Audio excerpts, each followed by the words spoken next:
Hola, ¿qué tal? Buenas noches. Aquí estamos reunidos después de un tiempo en esta edición 2018, los queridos hermanos y amigos del enclave gnóstico del extremo sur. Hoy estamos también en un recóndito lugar de la ciudad de Buenos Aires, en presencia del querido Nepsis. ¿Cómo anda todo? ¿Qué tal? Buenas noches, ¿cómo están? ¿Todo tranquilo? Todo bien, por suerte. Muy bien. Y tenemos también una presencia femenina, la querida Soror Laila. ¿Cómo andás? Todo bien, buenas noches. Buenísimo. Eso significa que nos está faltando el tercer elemento. Y el tercer elemento, bueno, si en algún momento nos oye o se entera que estamos grabando otra vez, le mandamos un fuerte abrazo. Sí, que en este momento está de viaje por lugares desconocidos, así que bueno. Por temas personales, así que donde sea que en algún momento nos vuelva a oír, le mandamos un fuerte abrazo. Y claro, bueno, derivaremos la parte técnica en otro querido hermano a quien después seguramente vamos a solicitar sus habilidades de edición y todo lo demás. Su participación también. Exactamente. Bueno, por todas estas cuestiones y después las complejidades de los fines de año siempre en este país. Para los que nos oyen por primera vez, nosotros estamos en Buenos Aires, en Argentina. Nos ha hecho tener un segundo semestre un poquito agitado, pero acá estamos de vuelta. Así que bueno, me alegro que se alegren los que nos vuelven a oír, y los que estaban contentos pensando que nos íbamos a ir, lo siento mucho, muchachos, acá estamos. Claro. Vamos a seguir molestando. Sí, así con que unas ideas diferentes de cómo vamos a encarar este nuevo canal y de cómo vamos a ir haciendo exacto, más cosas también. Adelantamos que probablemente tengamos que hacer un canal nuevo. Ya lo vamos a avisar en algunos de los espacios, claro, que da YouTube. Este mismo canal lo vamos a ir expandiendo y vamos a ver qué. Para los que quieran volver a suscribirse a... Por eso, ya tenemos varios suscriptos y no quisiéramos perderlos. Así que bueno, vamos a ver cómo seguir escuchando, sí. Exacto, vamos a ver cómo lo encaramos. Así que saludos para todos los que nos oían desde Uruguay, desde México, desde Venezuela. Un saludo para todos. Acá estamos de vuelta. Hoy teníamos ganas de abordar un poquito a un, no sé si filósofo, sí, aunque filósofo. Sí terminó más filósofo que otra cosa, pero su campo de formación fue la psicología y la química, creo. Era químico y filósofo y se dedicó a la grafología. Además, pero su primer campo de estudio fue la psicología. Sí. Claro, sí. En esa época pensaron de que la grafología con el tiempo iba a ser mucho más importante de lo que llegó a ser, pero también hoy en día tiene mucha importancia en Alemania la grafología. Ajá, tal cual. Sí. Hablo de Ludwig Klages, bueno, nacido en Hannover, Alemania, en Múnich. Nació el 10 de diciembre del 1872 y murió en 1956. Fue un filósofo alemán que en su momento tuvo alguna importancia, si bien no fue conocido por fuera de Alemania, pero que seguía un poco las ideas de Nietzsche, la que llamaban Lebensphilosophie o filosofía de vida, que más que nada prestaba atención, digamos, a la vida y a la existencia como un todo, y que esto era una experiencia subjetiva y que por ahí se veía como en contra de la filosofía kantiana o el positivismo como nos llega a nosotros. Es interesante porque el positivismo, que es lo que va a reinar en Occidente, apunta a ir definiendo absolutamente todo, ¿no? Y todos estos conceptos se terminan transformando, tiene una conexión directa con el ego, con la personalidad y con el momento de la época. Todo esto lo rechaza Klages, ¿por qué? Porque todo nos va alejando de la experiencia directa. Claro, entonces, Klages era un nietzscheano. Sí, en ese punto. Sí, podría ser un nietzscheano tranquilamente en cuanto a eso. Se hubiese quedado con Dionisio. Sí, tranquilamente, claro. Porque al ser un animista, naturalista le llaman también algunos. Sí, un naturalista. Hablaba de las fuerzas y de la experiencia, bueno, de la expresión, creo que refería a la expresión. Sí, la expresión vital. Exacto. Como acá tenemos el único libro que hay en español, que es la caracterología de Klages, los fundamentos de la caracterología. Sí, y es interesante, pero debo reconocer que no lo vi a fondo. Y también acá Nepsis tiene un libro muy interesante que es Tonic Gnosis, Claro. Que ese es un estudio profundo, ¿no? Sí, de Gunnar Alksnis, donde también habla de, bueno, de la importancia que tuvo en su momento y de cómo se conecta un poco con la idea de gnosis en sí. Básicamente la idea central del libro es que existe un alma y un espíritu. ¿Por qué se dice que Klages está contra el espíritu, o por qué está contra el espíritu esta corriente de lo que llaman gnosis cósmica? ¿Es una corriente que está en Alemania hoy por hoy o viene de antes? Sí. No, creo que principalmente en Alemania, pero por otros filósofos anteriores a él creo que ya acuñan el término a cuando se refieren a cósmico. Pero básicamente lo que lo distingue al alma del espíritu es que sería el alma, sería como el Atman o el centro del ser. Y el espíritu está más vinculado a la mente. Entonces lo que él ve en lo que se llama espíritu va a ser un conjunto de ideas también. Entonces eso va a ser algo que no va a definir a la persona por su esencia, sino que va a ser como el entorno, si se quiere.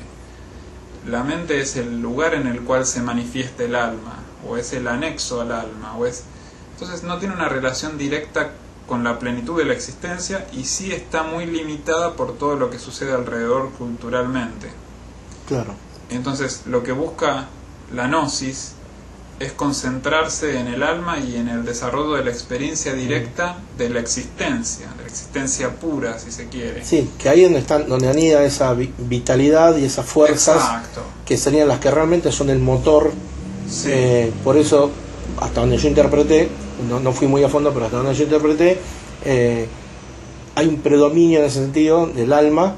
Claro. Mientras que el espíritu como que es un opositor que con la razón, con la lógica, claro, con todos estos elementos lo titulaban irracionalista, por claro, eso justamente trata lo de ponían enfrente, poner como freno de contención a todas esas pulsiones.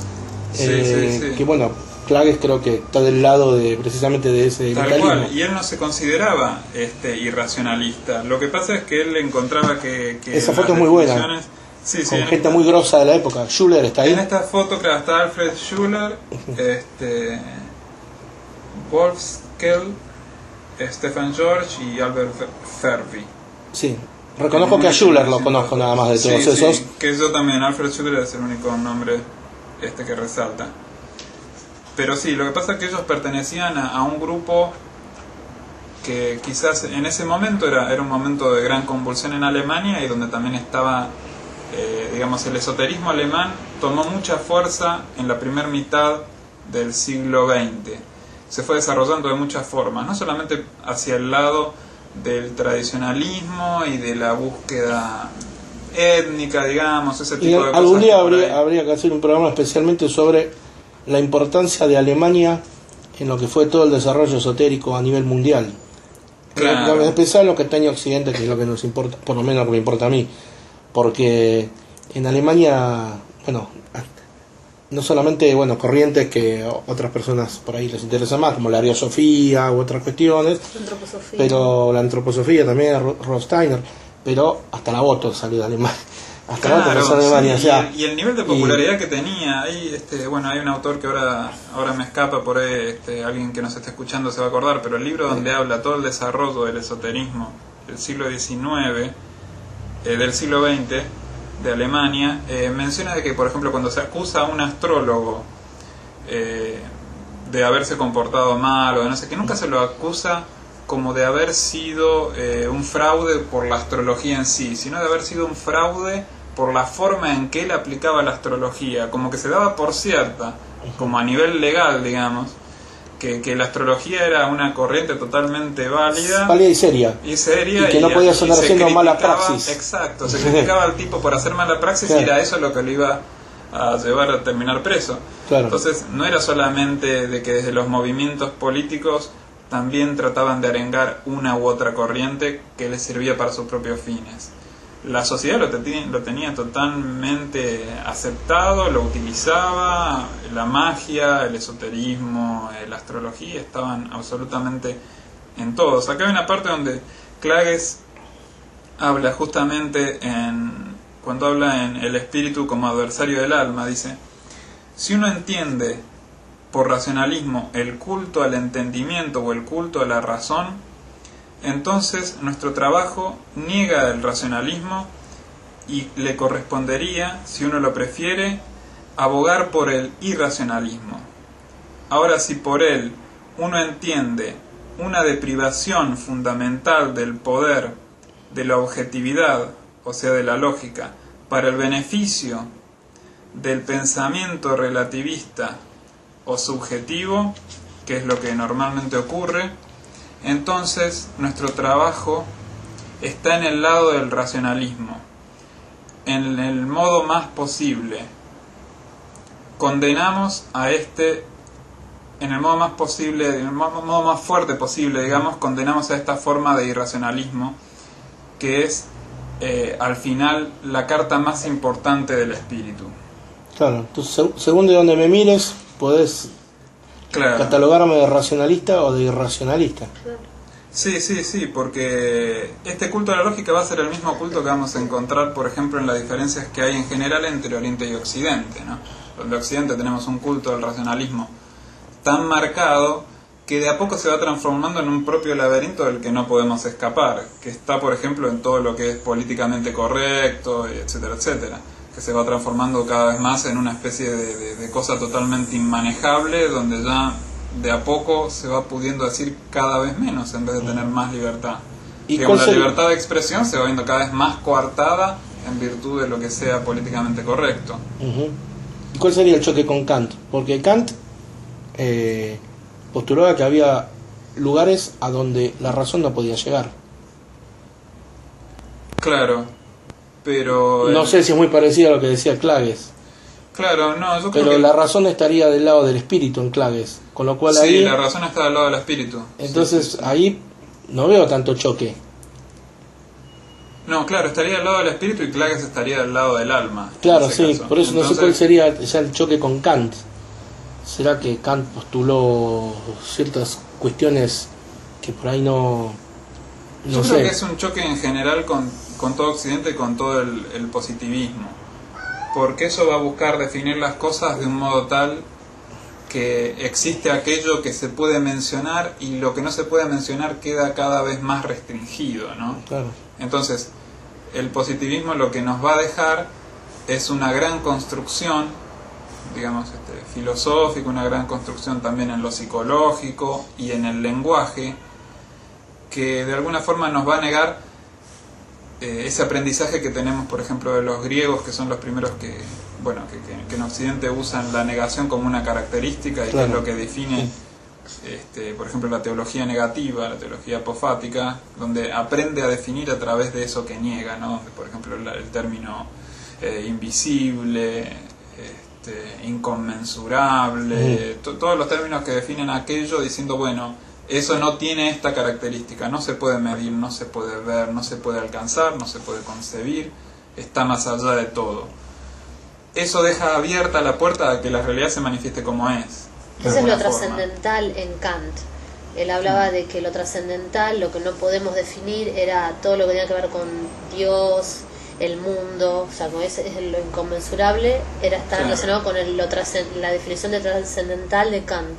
Sí, pero también eso, el problema con agregárselo solamente a lo divino, digamos, achacárselo únicamente a lo divino, es que la experiencia personal inmediata, de alguna forma, solamente existe en la medida en que el lenguaje la puede definir. Claro. Porque también la experiencia personal de alguna forma es infinita y es inconmensurable y es no se puede llegar a definir claramente cómo uno experimenta algo. Desde la forma del lenguaje uno lo define y le da unas ciertas características y se queda corto con esas características que les da. Claro. Entonces me parece que ahí el irracionalismo lo que propone también es ver que la experiencia es infinita, que toda la vida es infinita. Entonces, si nosotros no solamente a aquello que es trascendental le permitimos escapar, digamos, de los límites del racionalismo, nos quedamos cortos porque los que nos quedamos encerrados somos nosotros mismos. Así que me parece que ese es un punto interesante. Occidente ya está encerrado. Claro, de continuo, digamos, las definiciones se van... Está encerrado, de hace rato que no encuentra la llave. Pero bueno, ese es otro tema. Claro. Ese es otro tema. Claves la verdad que no tiene mucha difusión. Por eso nos pareció interesante empezar a, sí, por lo menos empezar a nombrarlo, que un sea. poco, hay mucho más para decir. El único libro que hay traducido es este que tenemos acá, que lo editó Paidós en la década del 50 acá en Buenos Aires. Indagando otra bibliografía en español no se consigue, por lo menos en Argentina, ¿no? Seguramente claro, por ahí no. en otro lado sí.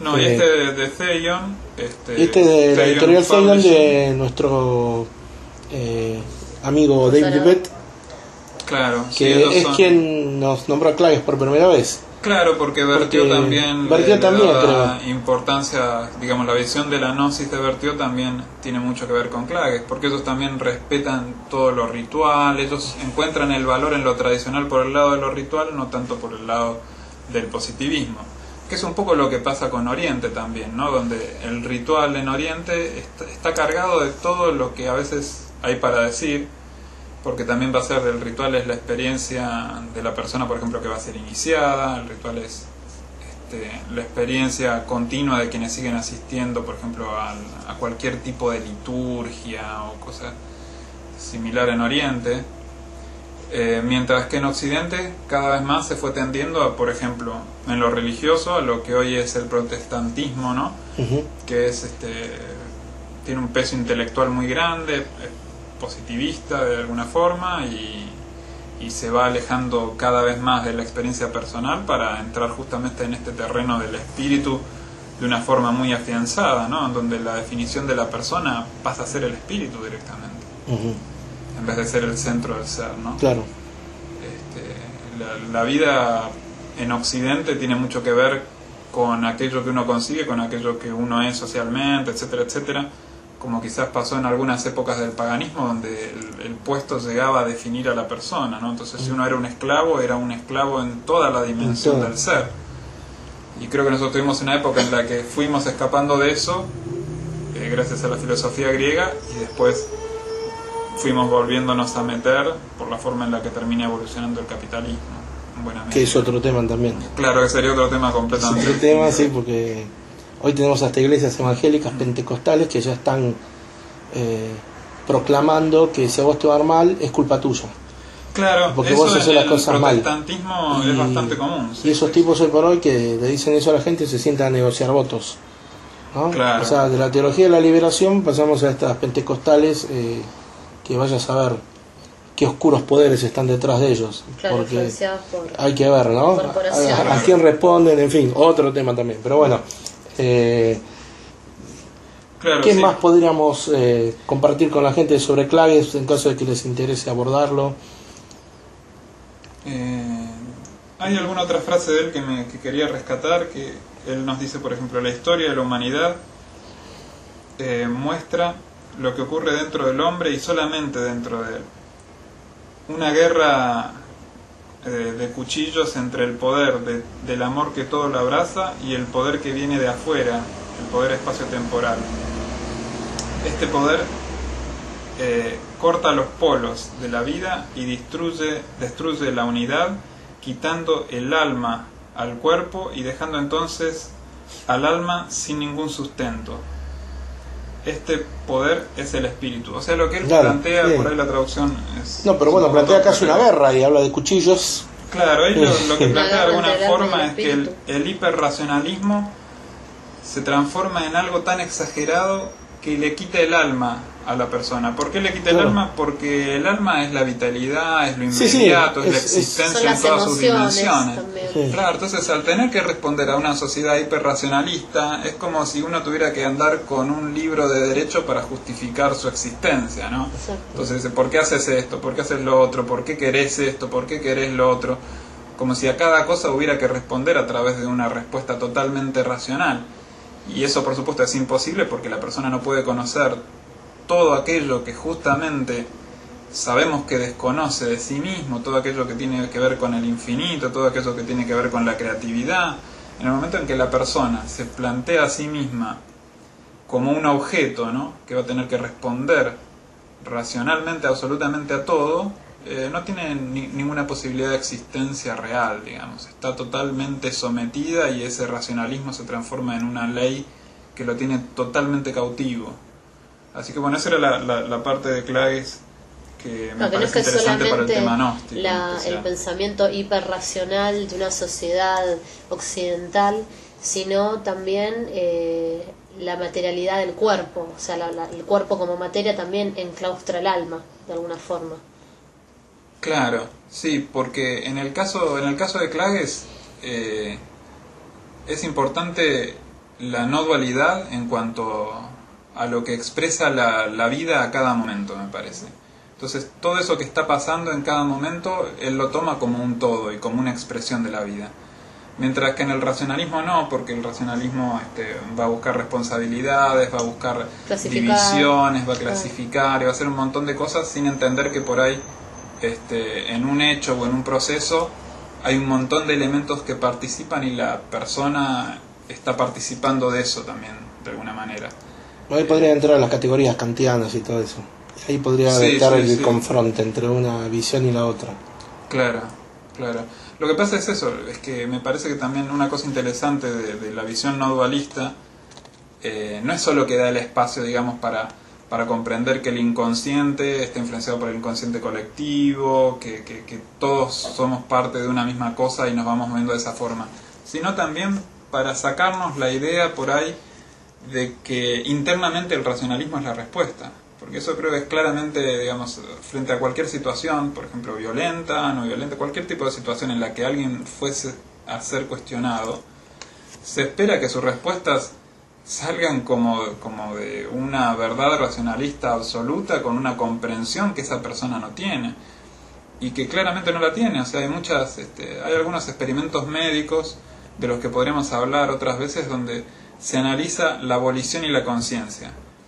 Y cómo por ahí, en casos en que la volición se ve afectada por un problema cerebral, por ejemplo, la conciencia lo experimenta como volición de todas formas. Entonces la persona, supongamos, realiza una acción, y la acción que realiza es en base a una enfermedad, pero la persona lo vive. Tenemos un felino, sí. Cuarto elemento. Tenemos un felino que sería el amigo aquí que tiene nombre y todo. Vamos a decir el nombre del amigo Jules, sí.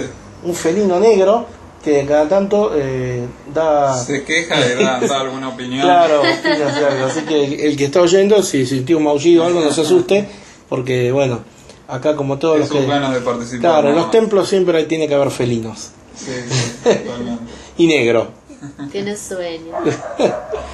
No, decía que bueno, entonces la diferencia de que la conciencia y la mente, por cómo funciona, termina racionalizando las acciones que en realidad no partieron de ahí, sino que partieron, por ejemplo, de una enfermedad, de una droga o de un montón de cosas que estaban por fuera del deseo verdadero de la persona anterior a ese momento, ¿sí? O sea, hay una relación muy compleja entre la volición y la conciencia. Entonces, la idea de que nacen del mismo lugar no es clara, y la ciencia en general creo que cada vez menos acepta la idea, por ejemplo, del libre albedrío, ¿no? Es mucho más complejo que eso, la voluntad, mucho más complejo. Por eso también es interesante la visión de Crowley, donde la voluntad es como algo más universal de lo que uno participa. Es mucho más sincero. Por eso aún en el caso de la gente que es atea, de la gente que por ahí no cree o no se siente involucrada ni siquiera en el esoterismo, es interesante plantearse también el alcance que tiene el inconsciente, el alcance que tiene el inconsciente colectivo, porque al momento de uno verse y buscar la propia identidad, buscarla solamente dentro de uno mismo es una mentira. Siempre hay que tener en cuenta esos jugadores. Claro, que están ahí todo el tiempo. Una serie de factores que entran en juego y que son interesantes. El otro tema que quería charlar, que tiene algo que ver con esto, porque de alguna forma evoluciona también a la, digamos, completamente por fuera de lo que sería más mainstream, sí, es el tema de los Klists o Kalists, que eran los flagelantes. Era un Clistis grupo, se escribía. o Clistis también, sí. Clistis, Clistis, o Clists. Sí, me suena algo. Que un tal Daniel Filipovich, por el año 1600 y algo, 1650, él tiene una experiencia espiritual a partir de la cual dicen: de ahora en más no me voy a guiar por ningún texto, por ningún libro, por absolutamente nada. Esa experiencia los lleva a crear una serie de grupos que no tenían una unidad, sino que cada uno se manejaba, digamos, eran grupos aislados, ¿no? Como células. en cada una de esas células había, por ejemplo, una madre, un padre. ¿Por qué? Porque la idea era que la venida de Cristo se daba en cada uno de esos grupos y se daba en la vida de cada persona. Entonces esa segunda venida de Cristo la tenía que vivir cada uno de los cristianos, ¿no? Entonces ahí lo que se dan es una serie de rituales. Hacen un ritual de iniciación en donde son aceptados, ahí el iniciado entra, se tiene que jurar que va a guardar secretos sobre lo que va a ver, y hay una serie de leyes, que esto me hace acordar al Club de la Pelea, donde la que se conoce, creo que es la número 10, es no hablarás del Club de la Pelea. No hablarás de lo que se hace adentro, y no hablarás de cuáles son las otras leyes tampoco. Claro. Con lo cual parece que y se ha dicho mucho, bien. Incluso da para otro podcast aparte, las prácticas de los clistis. Se ha dicho mucho. Claro, ellos parece que el principio, por lo menos de lo que se manifiesta en alguna de las biografías de Rasputín, es que por un lado ellos son tienen una doctrina de gran ascetismo, y se flagelaban, por eso se llaman clis, que significa flagelantes. De ahí derivan los Skopsi y varios otros grupos que... Los Skopsi que ya se iban al otro extremo y se castraban. Sí, exacto.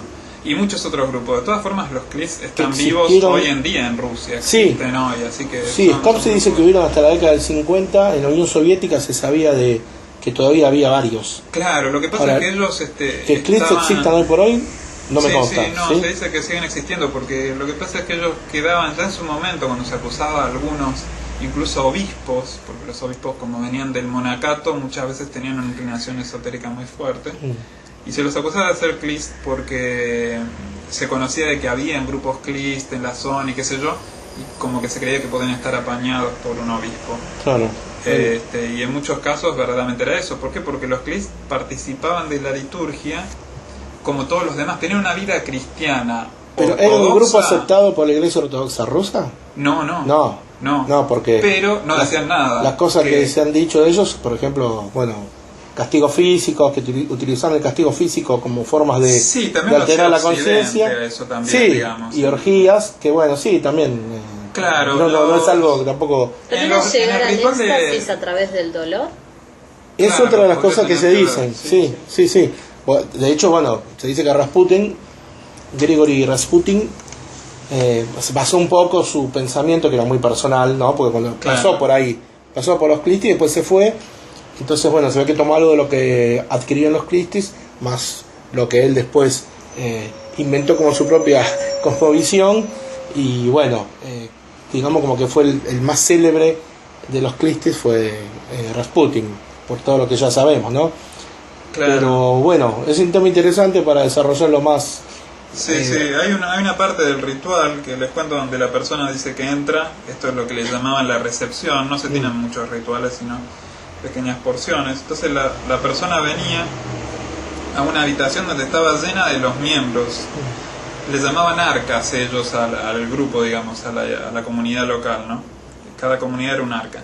Entonces él entraba en medio de todos los miembros, junto al padre, que hacía, digamos, el rol de Cristo, y la madre, que sería como el rol de la Virgen, o a veces como del Espíritu Santo.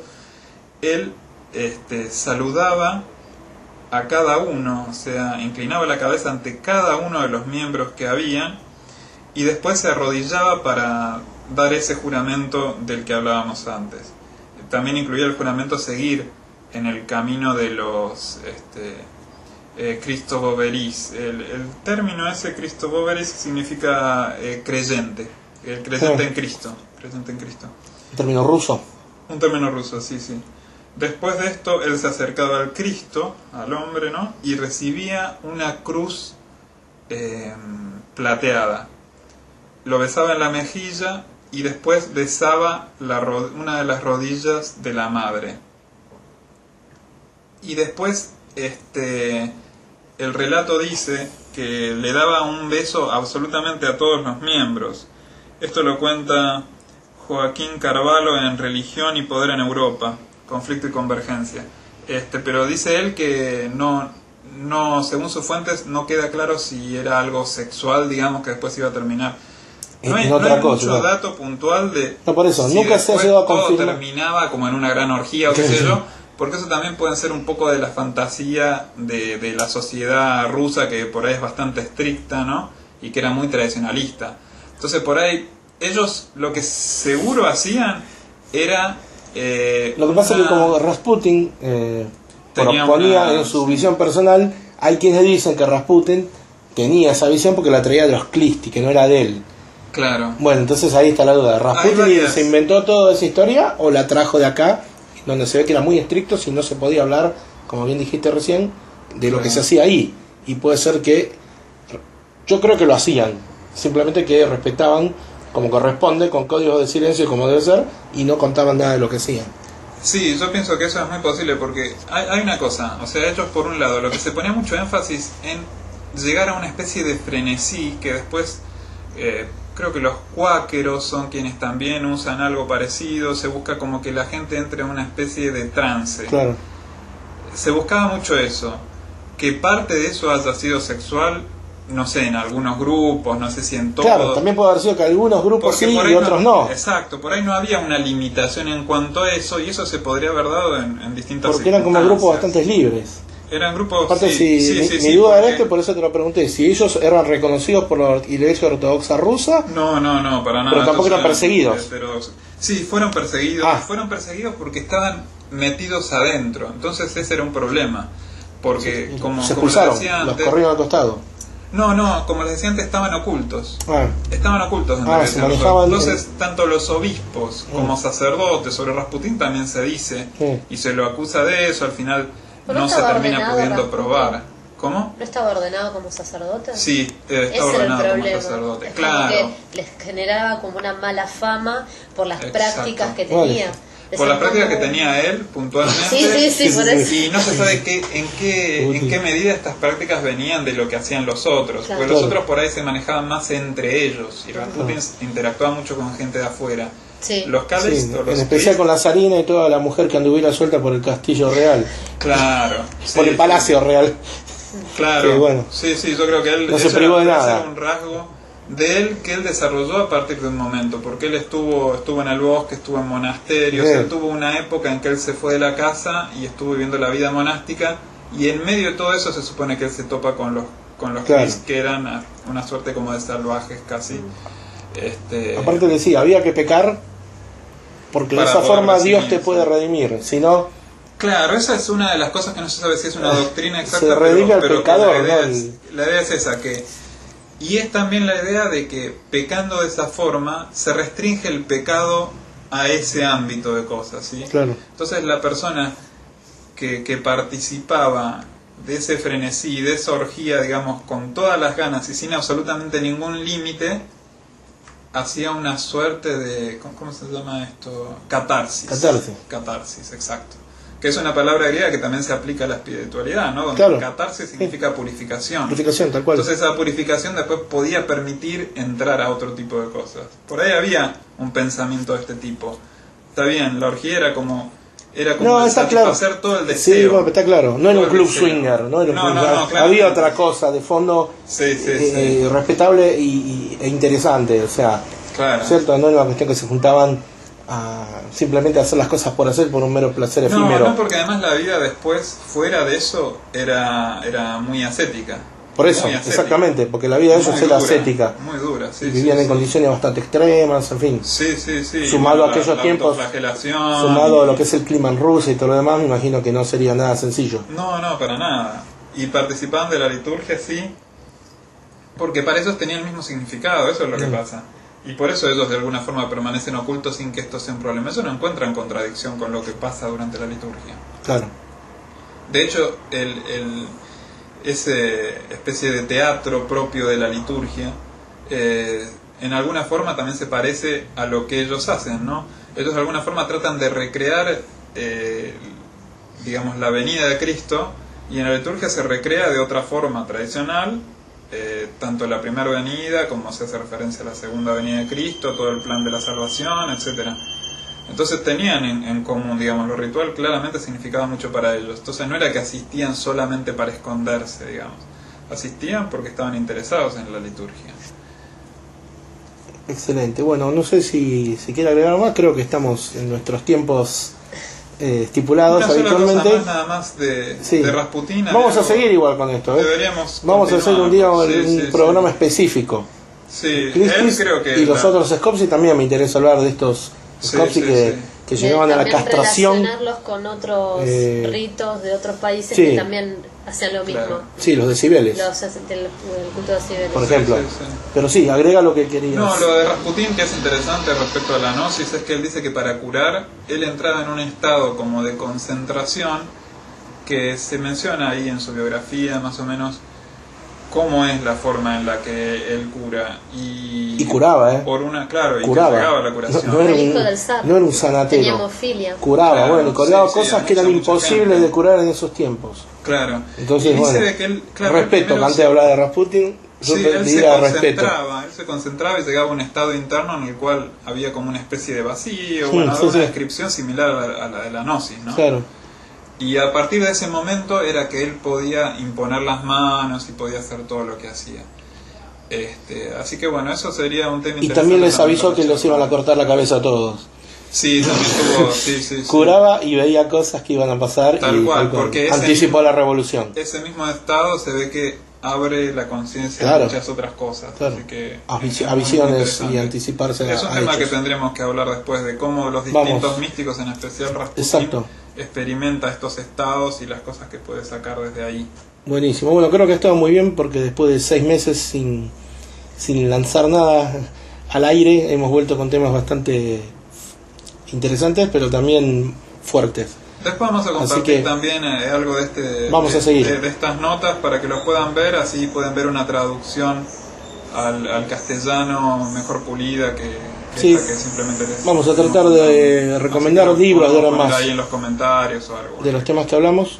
Sí, Acá solamente tenemos posible los fundamentos de la caracterología, dijimos, de Clages, editado por Paidós, y a nivel internacional se puede conseguir Tonic Gnosis, Tonic ¿no? Gnosis, sí. con las ediciones de Theon. Sí. Eventualmente pueden tratar de conseguirlas. Así que bueno, nos vamos despidiendo. Gracias Así por es. haber estado del otro lado escuchándonos, y nos estamos encontrando en breve en días. En días, No van a seguramente. pasar 6 meses de vuelta.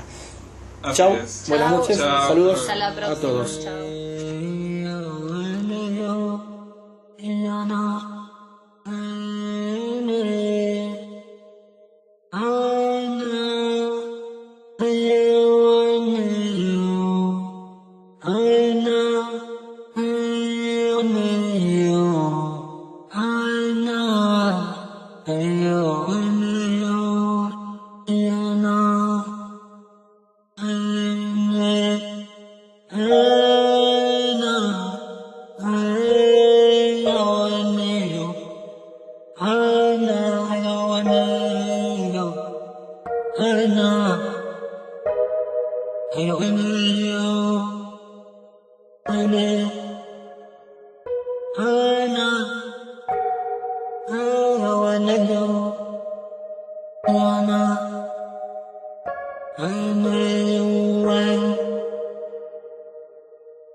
Yeah.